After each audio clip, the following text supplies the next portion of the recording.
स्वागत है आपका HPS पॉडकास्ट के एक नए एपिसोड में, जिसका शीर्षक है आखिर क्यों पशु और पक्षी ही चुने जाते हैं देवताओं के वाहन के रूप में। धार्मिक ग्रंथों और पुराणों में हमें पशु पक्षी देवता और देवियों के वाहन के रूप में देखने को मिलते हैं। इस सीरीज में हम इस रहस्यमय रिश्ते की गहराइयों में उतरेंगे और जानेंगे क्यों हमारे पूर्वजों ने पशु पक्षियों को देवता और देवियों के साथ जोड़ा।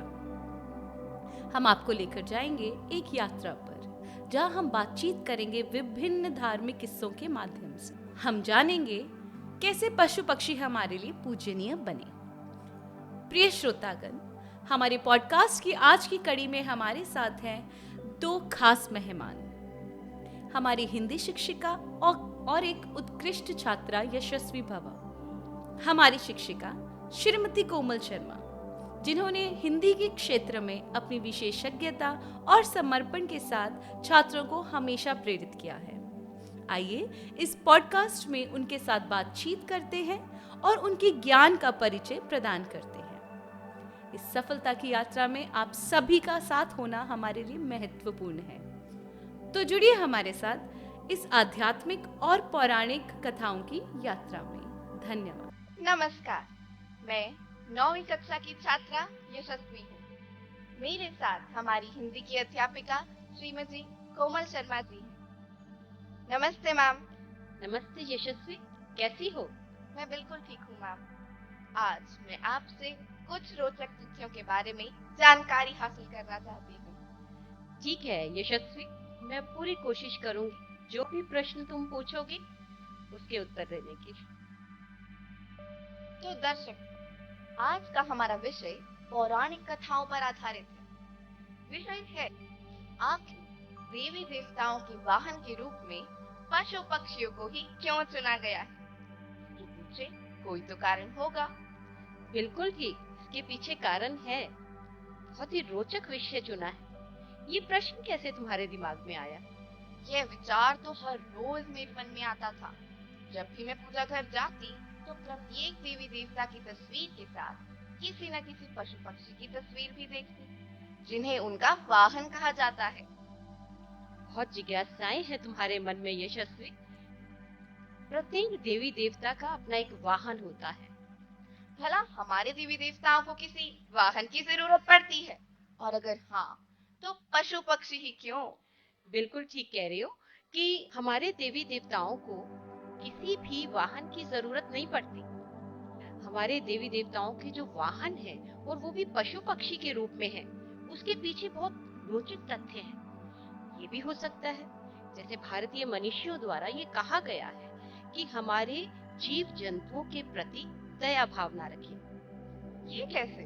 देखो, दया भावना ऐसे है कि संसार में प्रत्येक कण कण में ईश्वर का वास है और ईश्वर का वास प्रत्येक जीव में है। इन जीवों के प्रति हिंसा ना हो, इसलिए उन्हें देवी देवताओं के वाहन के रूप में रखा गया, ताकि उन जीवों के प्रति भी आदर के भाव। ये तो आप बिल्कुल ठीक कह रही हैं मैम। इस प्रकार इन पशु पक्षियों को भी देवी देवताओं की भांति पूजनीय माना जाता है। जी मैम, मैं तो एक छात्रा हूँ और माँ सरस्वती की पूजा करती हूँ, जो विद्या की देवी है। आप इनके बारे में मुझे कुछ बताएं। माँ सरस्वती के वाहन के रूप में हंस को चुना गया। हंस बहुत ही बुद्धिजीवी है और बहुत ही नम्र स्वभाव का है। ये प्रेम का प्रतीक है। तुम्हें पता है, हंस जीवन भर एक ही हंसनी के साथ रहता है और इसमें इस तरह से ये एक बहुत बड़ी क्वालिटी है कि वो दूध और पानी अगर मिला दिया जाए तो उसको अलग कर सकता है। ठीक है, और हंस जो है माँ सरस्वती के वाहन के रूप में चुने गए हैं। माँ सरस्वती विद्या की देवी है और विद्या इंसान हासिल करता है तो सही और गलत इन सब का भेद जान पाए, इसलिए माँ सरस्वती का वाहन हंस। बिल्कुल ठीक। ये तो बिल्कुल ठीक कह रही हैं मैम। क्या आप मुझे इंद्र देवता के बारे में बता सकती हैं? इंद्र देव के बारे में तो बहुत ही आप कहेंगे कि इंद्र देव के जो देवों के देवता है, देवराज इंद्र कहे जाते हैं, उन्हें कहते हैं कि उनके पास ऐरावत है वाहन के रूप में। तुम्हें पता है ऐरावत कहाँ से आए? नहीं पता। समुद्र मंथन में 14 रत्न निकले थे और उन रत्नों में ये सफेद रंग के हाथी 4 दांतों वाले ऐरावत निकले थे और ऐरावत ही देवराज इंद्र के वाहन के रूप में है।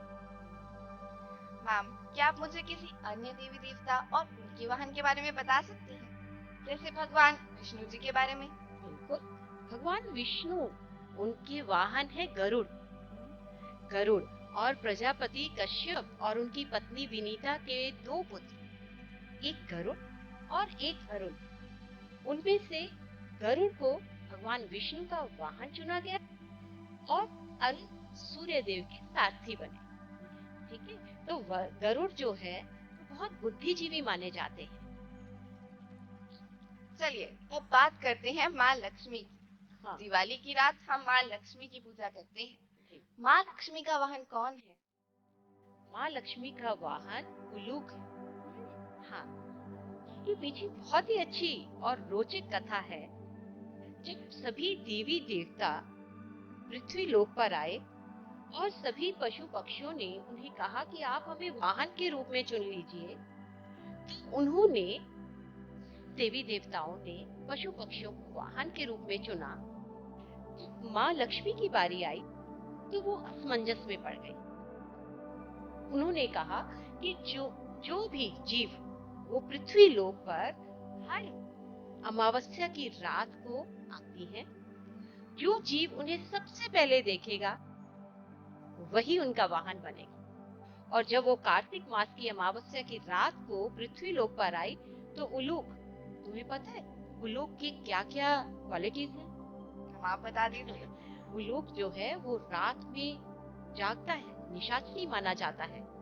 रात में वो जब उड़ता है तो उसके पंखों की आवाज तक नहीं होती, वो आंखें नहीं झपकता। और माँ लक्ष्मी को उलूक वाहिनी भी कहा जाता है। मूषक की बात करते हैं। गणेश जी ने मूषक का चुनाव कैसे किया? मूषक जो शब्द है वो संस्कृत की मूष धातु से बना है, जिसका अर्थ होता है लूटना या चोरी करना।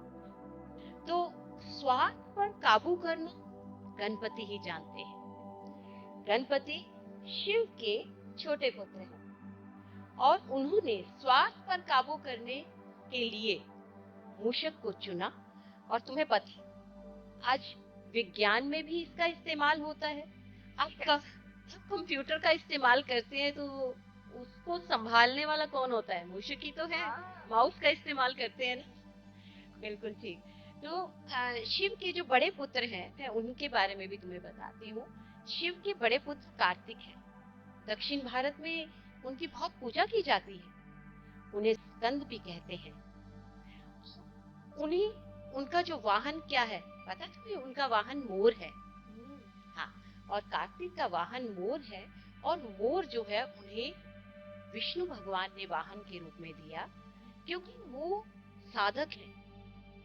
कार्तिक साधक है और मोर बहुत ही चंचल स्वभाव का होता है। उनको साधना बहुत मुश्किल है, इसलिए कार्तिक के वाहन मोर है। मैम, ये जैसे गधे, सियार, श्वान आदि हैं, क्या ये भी किसी न किसी के वाहन हैं? चलो मैं सबसे ज्यादा क्रूर वाहन के बारे में तुम्हें बताती हूँ कि जैसे भैंसा है। भैंसा देख के बहुत क्रूर लगता है, बहुत डर लगता है ना। तो वो किसका वाहन है? यमराज। मृत्यु के देवता यमराज के वाहन जो है वो भैंसा है। ठीक है, और इसी तरह से शनि देव के 9 सवारियां हैं, 9 वाहन है शनि देव के पास। लेकिन उनकी मुख्य सवारी क्या है? काकभुशुंडी। काकभुशुंडी समझते हो? गोवा। मैम, क्या इनसे भी हम कुछ ना कुछ सीख सकते हैं? देखो बच्चे, जितने भी हमारे जीव हैं उनसे हम बहुत कुछ सीखते हैं। ये अपने आप में एक बहुत बड़ा विषय है, उस पर भी कभी चर्चा करेंगे। और इसमें क्या है कि ये देखो, ये शिव परिवार आप देख रहे हैं। शिव परिवार में भगवान शिव के वाहन जो है वो नंदी बैल है। और माँ पार्वती के वाहन कौन है? शेर। दोनों में आपस में शत्रुता है। और कार्तिक के वाहन कौन है? मयूर। गणेश जी के वाहन है मूषक। और शिव के गले में नाग देवता है।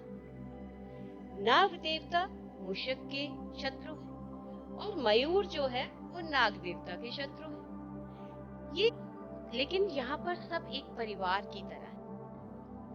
उसी तरह से परिवार में भी एक समान रहते हैं। किसी का स्वभाव क्रोधी होता है, कोई शांत स्वभाव का होता है। लेकिन शिव परिवार को देखकर हम ये सीखते हैं कि इंसान परिवार में प्रेम से रहता है। ये सबसे बड़ी सीख है। तो ये विश्व जो है, ये विश्व भी जो है, ये सृष्टि जो है, ये एक परिवार की तरह है। तो यहाँ पर युद्ध जैसा कोई नाम नहीं होना चाहिए, वैर विरोध नहीं होना चाहिए, सब प्रेम भाव से रहे। तो मैम, एक अंतिम प्रश्न, यदि आपको किसी वाहन का चुनाव करने के लिए कहा जाए तो आप किसे अपना वाहन चुनेंगी? बहुत ही रोचक प्रश्न है ये। वाहन मुझे तो वैसे यशस्वी, मुझे मेरी गाड़ी ठीक है, क्योंकि इतनी भीड़ भरे इलाके में अगर ये सवारियां हमारी बनी तो ये बेचारे जीव तो घबरा जाएंगे। हाँ, ये हो सकता है कि आने वाली जनरेशन कहे कि मुझे गरुड़ पर सवारी करनी है और गाड़ी को हम उसी रूप में, गरुड़ के रूप में बना दें, तो हो सकता है कि फिर आपको इन सड़कों पर मूषक, गरुड़ और ये सब चलते या उड़ते नजर आए। मैं सरस्वती की उपासक हूँ और मुझे हंस की सवारी ही सबसे ज्यादा अच्छी लगेगी, क्योंकि हमारा कार्य है विद्यार्थियों को अच्छे और बुरे का ज्ञान करवाना। तो मुझे यशस्वी हंस सबसे अच्छा लगेगा। मैम, आपका बहुत बहुत धन्यवाद जो आज आपने इतने विस्तार पूर्वक हमें ज्ञान की बातें बताई। धन्यवाद। धन्यवाद यशस्वी, मुझे भी बहुत अच्छा लगा। मैं आशा करती हूँ हमारे दर्शकों को भी ये सारा बहुत अच्छा लगेगा और उन्हें भी कुछ ज्ञान की बातें मिलेंगी। धन्यवाद। Stay tuned for our next episode to unveil the minds of tomorrow with artificial intelligence.